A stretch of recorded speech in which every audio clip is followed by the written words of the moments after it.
Fear.com is a misunderstood movie.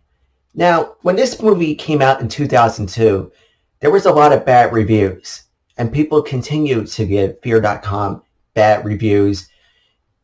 I think they're just Mystery Science Theater 3000 it. It's easy to heckle the movie. The script was a little stilted, and the dialogue is a little stilted, and the technology is kind of dated. But what we have here is basically a movie that would have took place in the X-Files if it was an R rating. And, it's sort of like when people say, oh, it's a bad movie, I would change that to be like in that movie The Wizard, where that kid's like, it's so bad.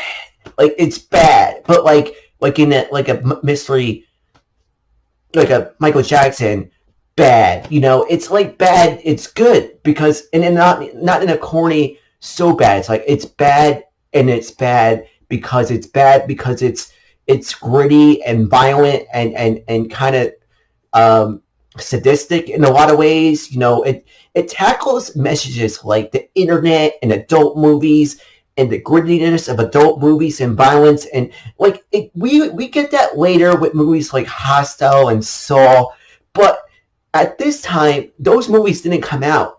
And if we knew we were going to get chainsaw movies with the torture, like, nudity movies that came out later, this was kind of like, this was a softball compared to what came later. It's a good movie. Stephen Dorff and his the chick that played the what's her name, Natasha Bigoni, or she's like Scully, and they're trying to find a killer on this dark web site, and the site itself is kind of like a ghost site that murders people who watch this site. And the thing is, it's a crazy concept, but it kind of does and doesn't work. This movie, Fear.com, would make an awesome, like, double feature with 13 Ghosts. And a lot of people have, came out and said, 13 Ghosts, awesome movie. This needs to be next. Fear.com people need to see this movie. And what happens is when people just kind of discredit the movie, people won't bother seeing it. And they miss out the potential of Fear.com. There could have been 10 of these movies. There could have been 10 of these movies. All right, maybe not 10. I would have gave it one movie release and 3 direct-to-videos. Fear.com Beyond, Fear.com Revelations, Fear.com Resurrection. They would have been not that good, but I would have rented them at Blockbuster.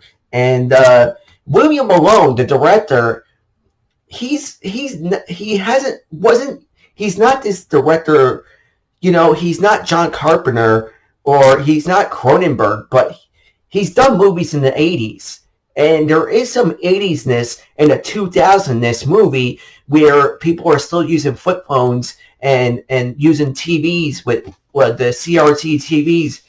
The concept feels a little bit dated, but it still looks good. The ghosts in this movie are freaking crazy looking.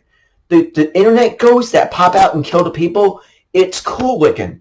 And honestly, it carries like a 3/10 on the Internet Movie Database. I would bump that up to a 5. A 5 would be what would tell people it's bad, but check it out.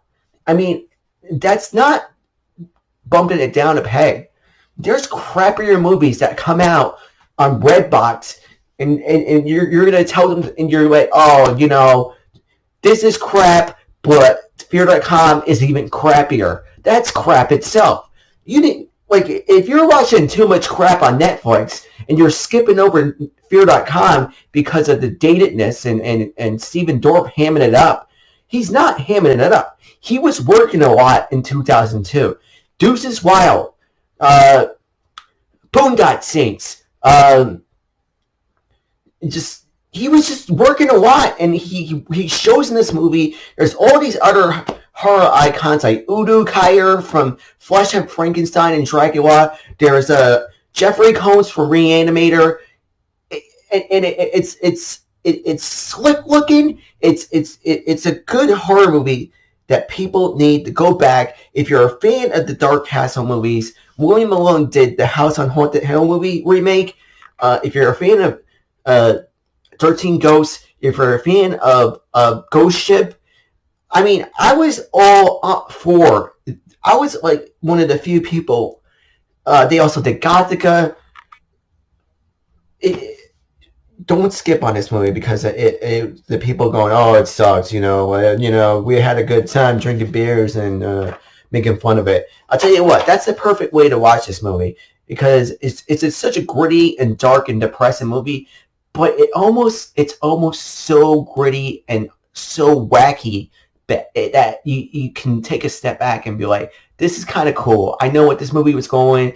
Like, it's dated with the technology, and Feardotcom doesn't make one bit of sense. It's a time capsule of the early 2000s. Plus, it feels like The Ring. Plus, it feels like Hostel. I don't know how you not watch a movie that insane. Stephen Dorff and the craziness of this, of just forewarning of the terrors of the internet and the porn that's about to come.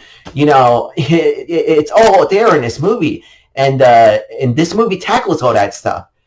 I give it an honest man's 5.5 out of 10. An honest horror fan's 5.5 out of 10. Doesn't deserve a 3 out of 10. It's way better than that. Check out Fear.com if you don't listen to the critics.